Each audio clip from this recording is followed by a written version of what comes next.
Hello, everyone, and welcome to Harv's World for another episode of Ravensberg. Yes, we are back in central Germany.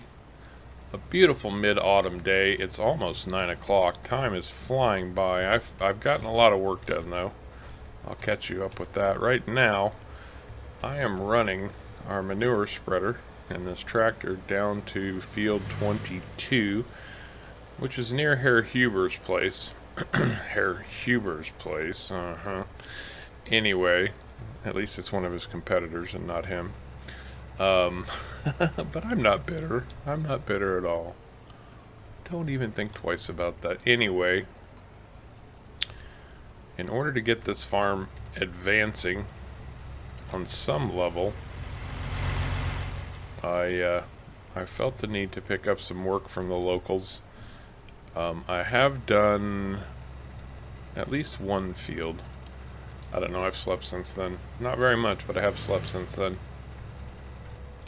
And another big fall contract came up to get some manure spread on field 22. So that's what I'm trying to get to at the moment. Now, by putting a helper on this, I can tell that helper to take manure directly from our cow barn.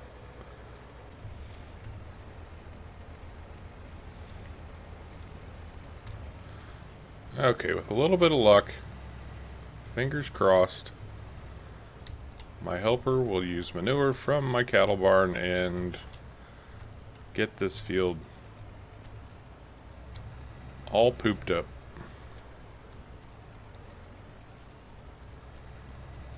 Start about right there.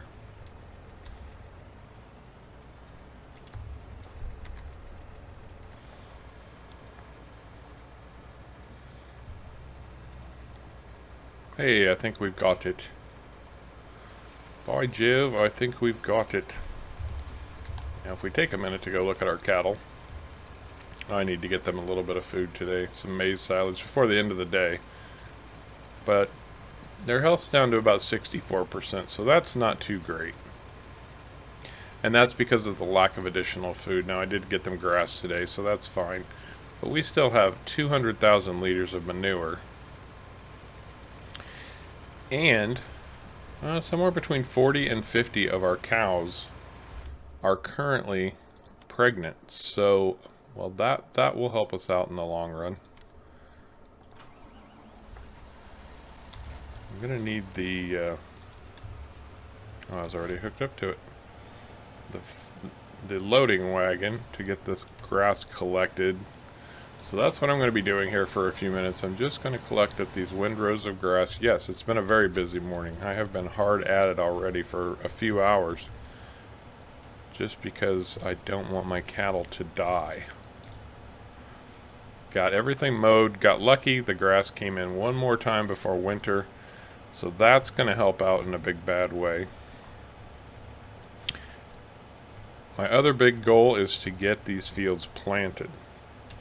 Now they do have 2 coats of manure on them already. They're going to need one more coat of fertilizer in the form of manure before this is over. It looks like, as it stands right now, until I get some more fields, which I'm going to need, especially if I want to ramp up this little cattle operation, I've got all the fertilizer I need. I'm not going to waste money buying fertilizer. Simply because I don't believe I need to. I've got all the manure I could stand. So let me get this grass collected. We'll see where we're at that point. Okay, well, I did get the cattle fed. I got them some more silage, which is good. This is the last of the grass coming off. We should have about 40,000 liters of grass, which makes sense since we had about 40,000 liters of hay. So I think at least that part of it is good to go for winter. Fingers crossed. Now, one thing that I thought about while I was collecting up this grass is that, there might be people who don't quite understand what I was talking about when I said I would just have the worker use manure from my cow barn. And so I'm going to show you. Just to cover the basics for those who who don't quite understand as I back this trailer in for an hour and 7 minutes. Now, normally I never let helpers buy anything. But in this case, they're not buying. They're actually just using stuff I already have, which is nice. And right here is a setting called Helper Refill Manure.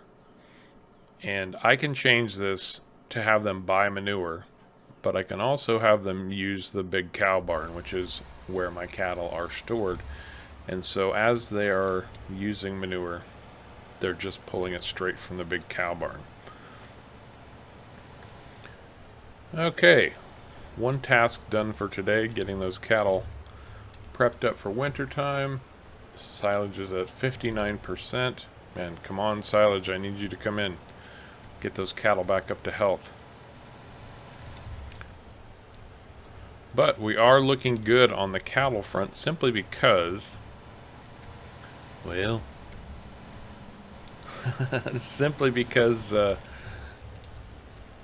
we've got some pregnancies, which means we're going to start producing milk in a few months.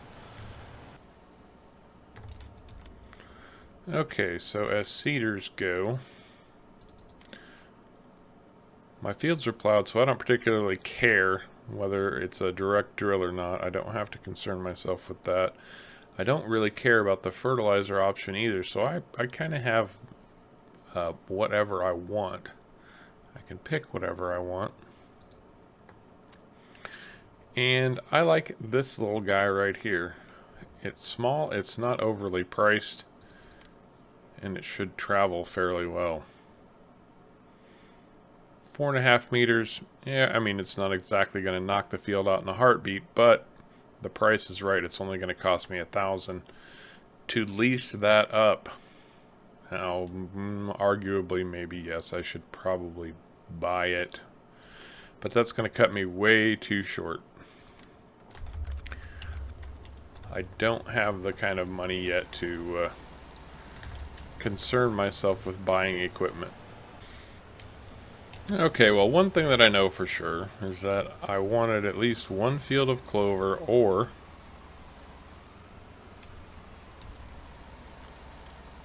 alfalfa. Now, considering the problems I'm having with alfalfa at the moment, I'll be honest, I'm going to be a little bit skittish about that, so I'm going to plant clover.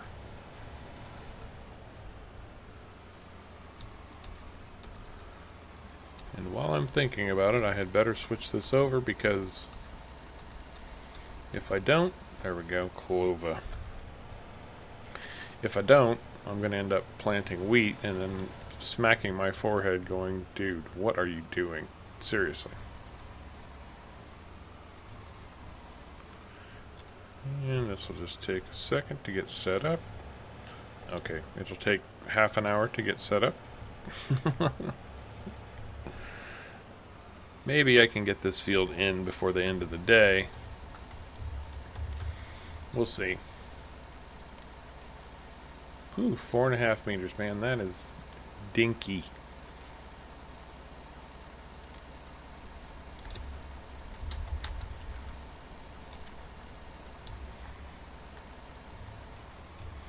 And I'm still not quite on target. Man. Dinky. Is dinky a German word? Although I'm not entirely sure that's setting itself properly. It seems awfully narrow, doesn't it? We'll see. We'll do a couple passes and see exactly what's happening with this.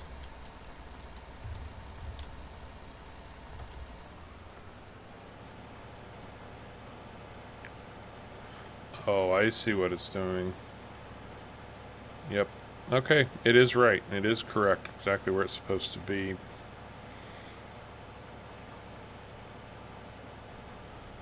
Yeah, we're going to be at this for a while. This is going to be, yeah, this is going to take a bit. Anyway, Frau Baumann stopped by recently. Last night, to be exact. And she dropped off some nice dark bread and a lovely pot, really a bowl, of sauerbraten. And that got me to thinking about German foods. Germany has some very unique foods that have become really popular around the world. Now, if you don't know, sauerbraten is a lovely beef stew. Hearty, thick, rich. Very, very tasty.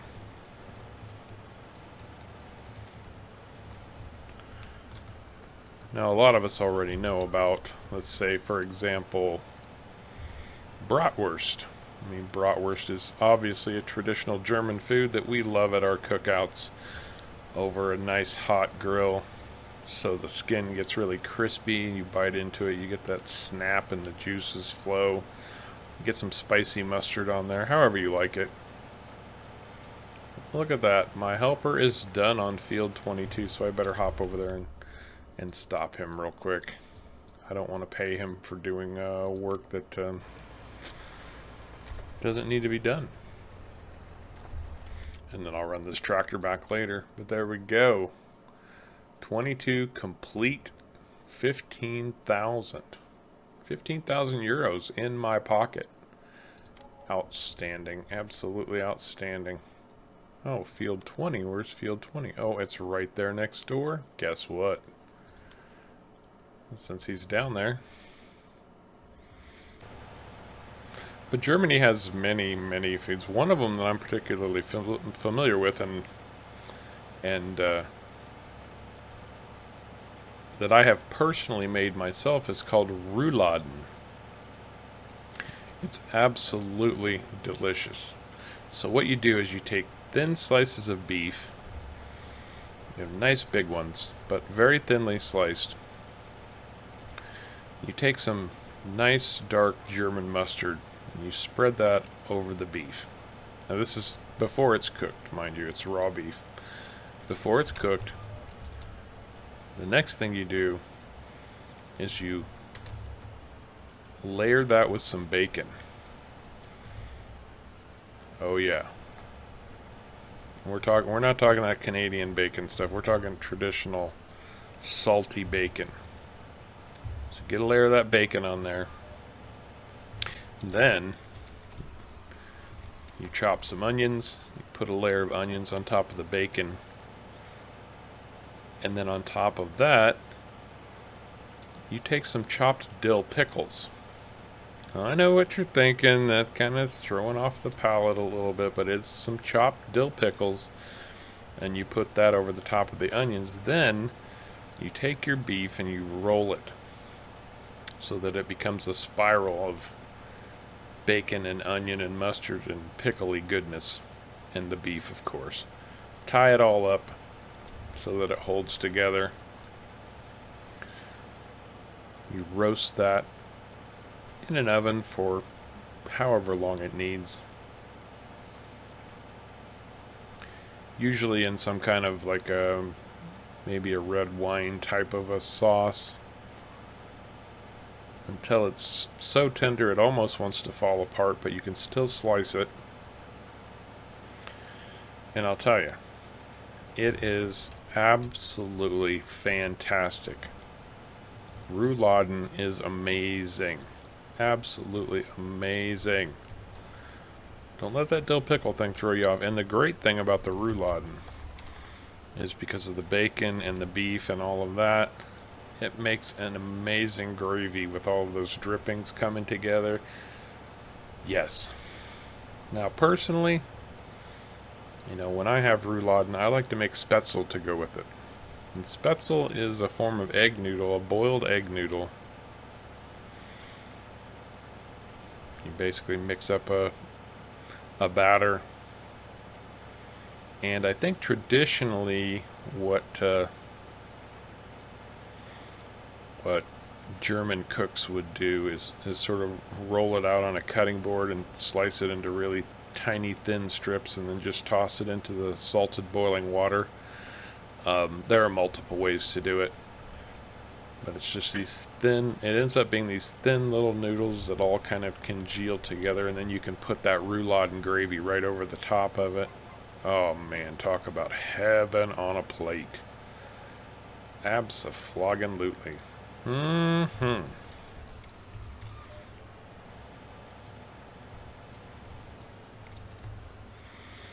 I think I might have to go find a favorite German restaurant to visit very soon.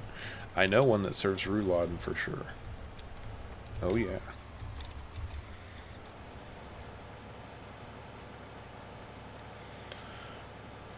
And of course, we would be completely remiss if we talked about Germany and didn't mention pretzels. That's a minor thing. I mean, everybody kind of takes pretzels for granted. You can walk through any mall in the United States of America and find a pretzel. A nice, big, soft, chewy, salty pretzel. You can dip it in some mustard. You can dip it in some cheese sauce. Traditionally, I think the Germans would just dip it in some mustard. And pretzels and bratwurst are actually two of the most common street foods in Germany. So if you're walking down the street and you're like, dude, I feel like a bratwurst, man. Like, well, just right there across the street, you can get one. Or, like, man, I could really go for a pretzel right about now. Oh, well, we're just passing a pretzel stand. Go buy one. Man, this thing is dinky. Working small. That's all right. We'll grow. We'll grow up.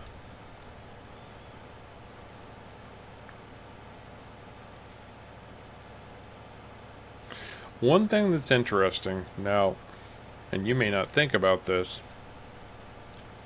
So everybody knows what hamburger is, obviously. And it's called hamburger because it's named after a German town, Hamburg, or Hamburg. And of course you also know, even if you don't like it, it's very much either an acquired taste or you have a love-hate relationship with it. It's sauerkraut. Or the world has a love-hate relationship with it. You either love sauerkraut or you don't. It's kind of the way of it. Anyway, so sauerkraut and hamburger, two things that have spread from Germany throughout the world, for a very long time. Obviously, there are plenty of German immigrants who have come to the United States or other countries and brought their cuisines with them. Anyway, to make a long story even longer, during World War II, you know that the world was at odds with Germany. Now, I'm not going to go into the politics of it. I'm not going to go into the specifics of it. Everybody knows about World War II in Germany at this point. That was 70 years ago. But interestingly, when people are at odds, they'll pick up on minor little things and try to disassociate. And so during World War II, at least in the United States, hamburger was not hamburger. It was called Liberty Steak. And sauerkraut was not sauerkraut, it was Liberty cabbage.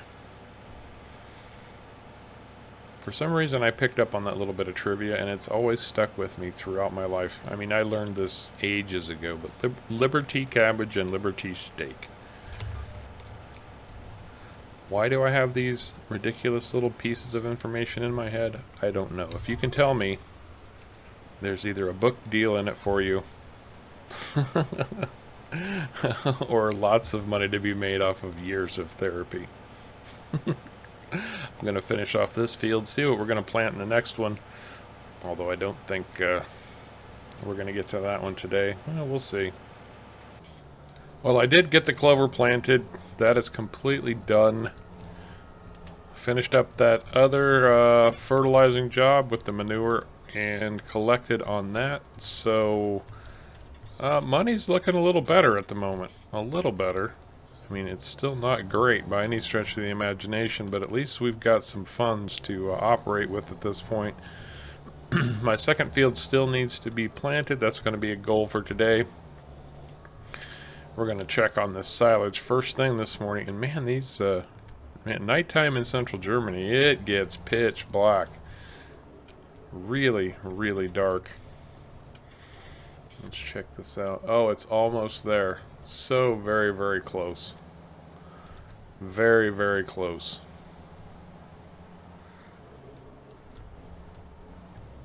Check on our cattle, see how they're doing this morning. I did give them some additional hay before I called it a night last night. Much deserved rest. I was out till about 9 o'clock. Finishing that field, bringing back the other tractor. Yep, 99%. Bringing back the other tractor, and what else did I do? Oh, making sure the cattle were fed.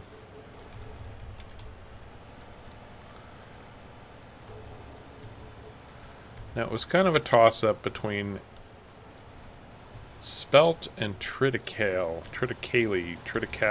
whatever you want to call it. But I think I'm going to put triticale, whatever. That triticrop. That's it. It's triticrop. From now on, triticrop. It, depending on where you are, regional dialects and such, especially in the U.S., for some reason, everybody seems to have their own name for triticale. I know it is triticale, so that's what I'm going with.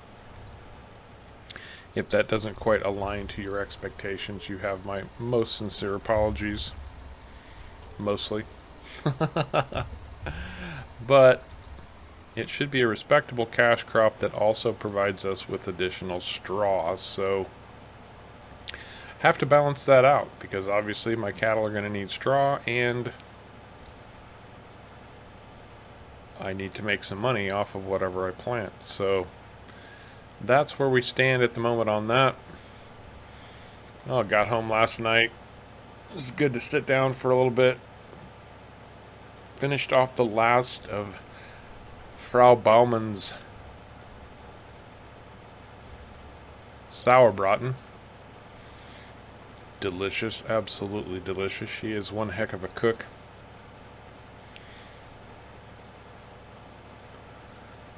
Now, if you don't know by now, I would be surprised if you don't. I mean, there are lots and lots of amazing German foods.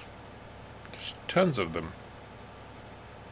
They definitely have a very distinct cuisine.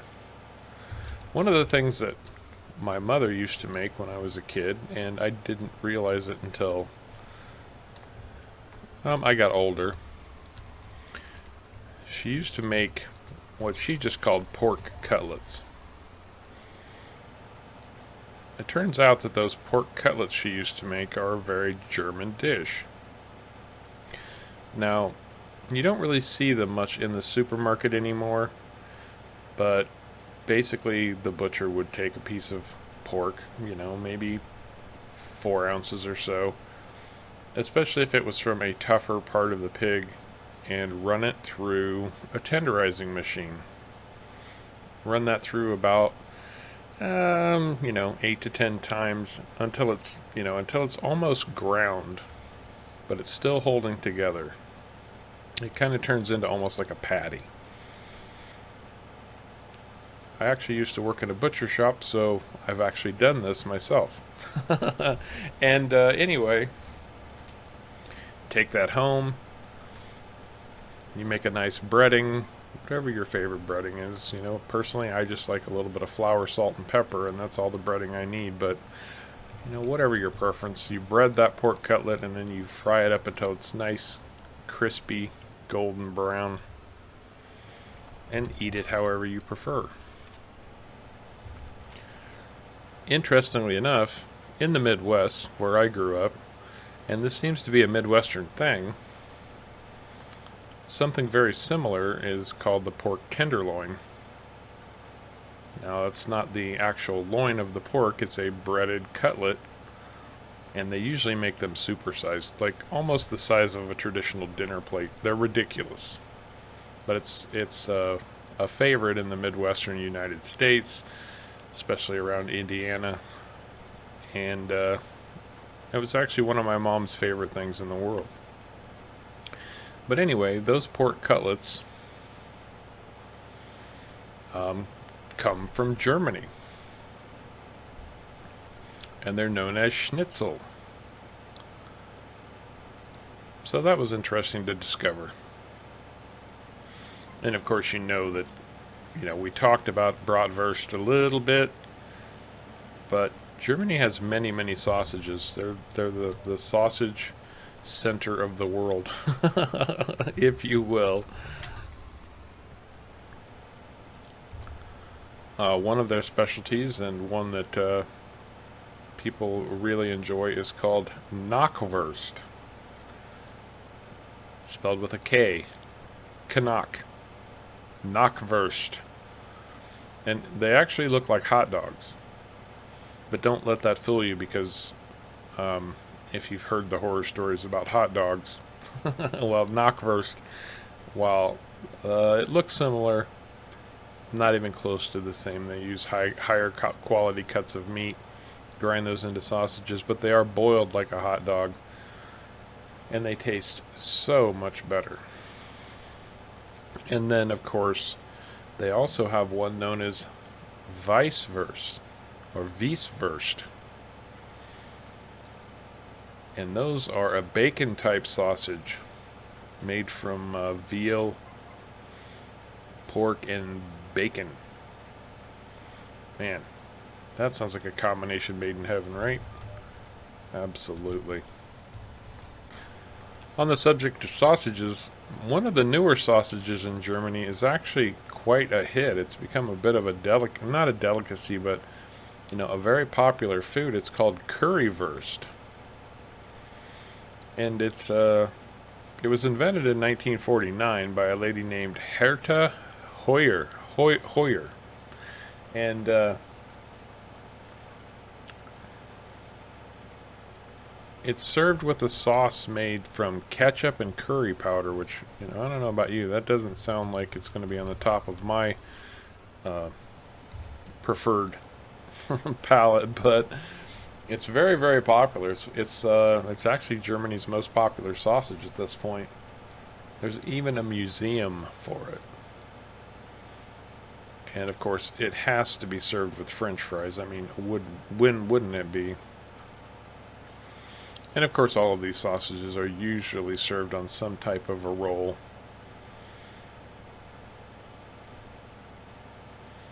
Which, that's why they become street food, believe it or not, is just because they're easy to grab with one hand. You can still eat while you're walking down the street or whatever. I'm not personally a fan, but hey, to each his own.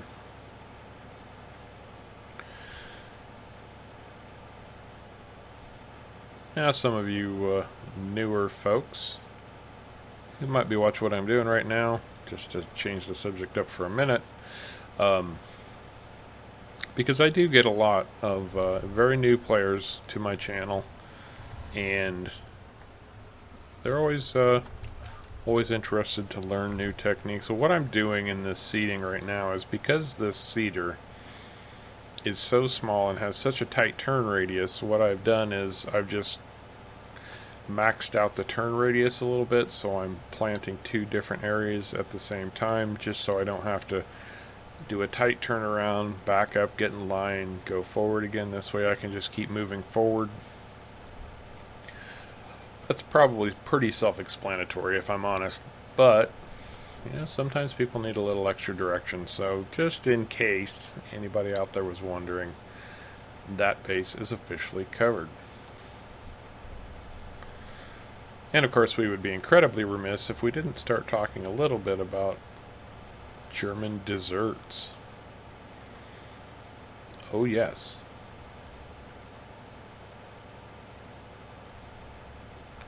Apfelkuchen.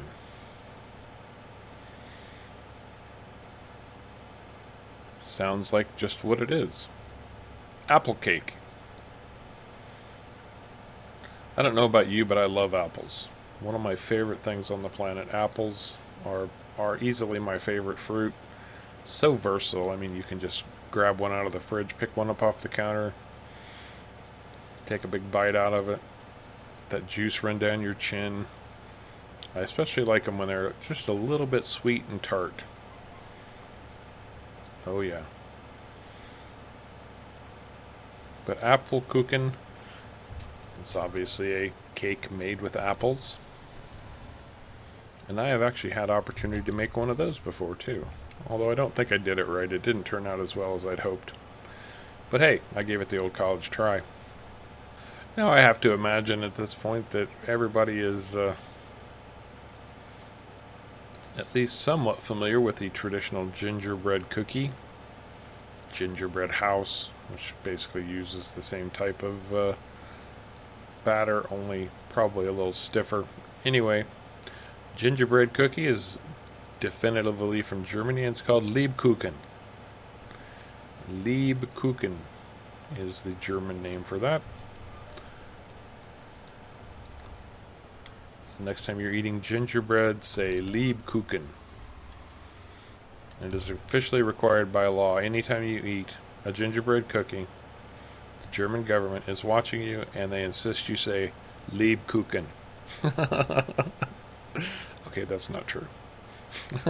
There's somebody out there going to be saying, I heard the German government has their spy satellites looking at all the gingerbread cookies, and if you don't say Lebkuchen, they're going to come and get you. No, that's not true. One, though, that most people are familiar with is, of course, Black Forest cake. Extremely popular in the late 1900s, which was only about 40 years ago. Not that long ago, kids. Seriously. No, really, it's not that long ago. No, it's not. I lived at that time, and trust me, it was only like 5 minutes ago. At least it feels that way. Anyhow,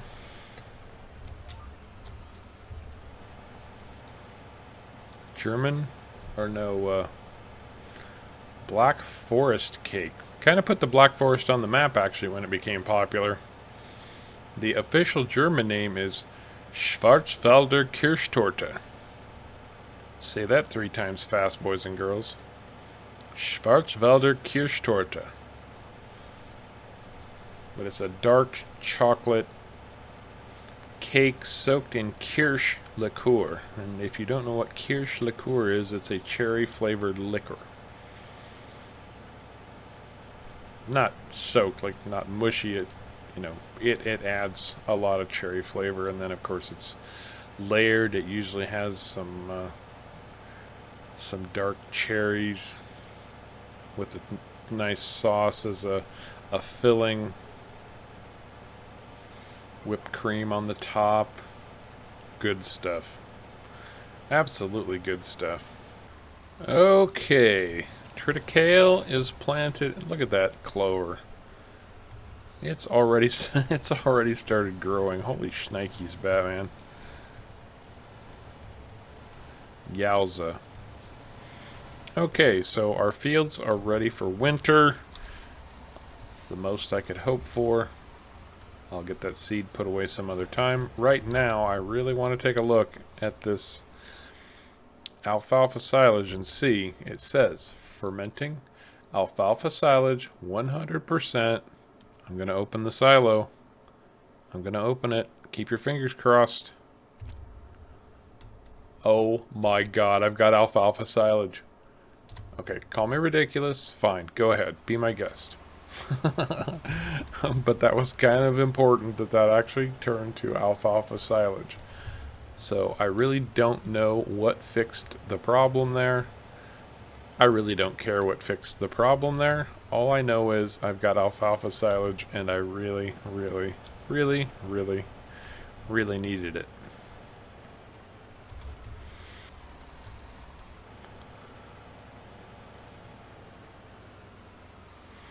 They didn't need much.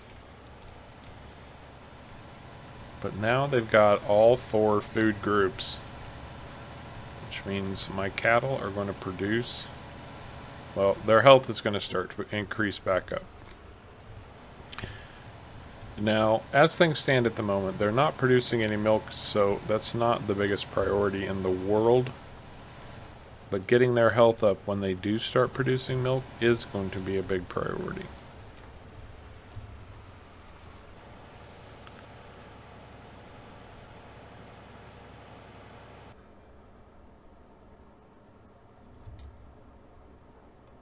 Now, I'd really like to do some preventative spraying on these fields to keep the weeds from coming in. In fact, let's look at those fields real quick and just see where do they stand weed-wise. There's only some coming in on the triticale field. I'm not seeing anything yet on the clover fields. So maybe, just maybe, I don't need to jump on that right away. That can be done tomorrow. Absolutely.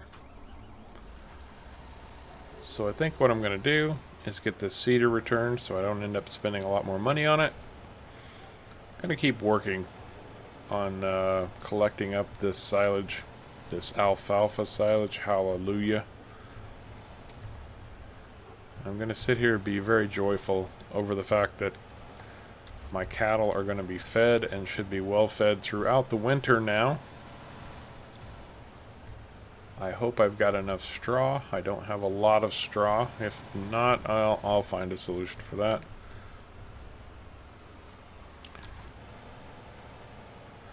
But that's the drill for right now. Emptying out this silo, getting it all stored away for winter. And then we have to see about more manure on the fields and some type of weed control. And I did just happen to pick up one more fertilizing contract that I may or may not have enough manure for. Probably won't do fertilizer on those fields until next time anyway, so I think I can probably safely complete that contract. It'll bring in another 6,000 euros for the farm.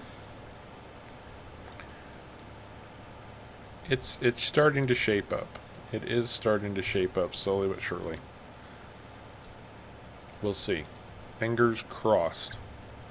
Well, that would be why. I'm empty, or I'm full again already. Anyway, I think that's going to do it for this episode of Ravensberg. I hope you enjoyed it.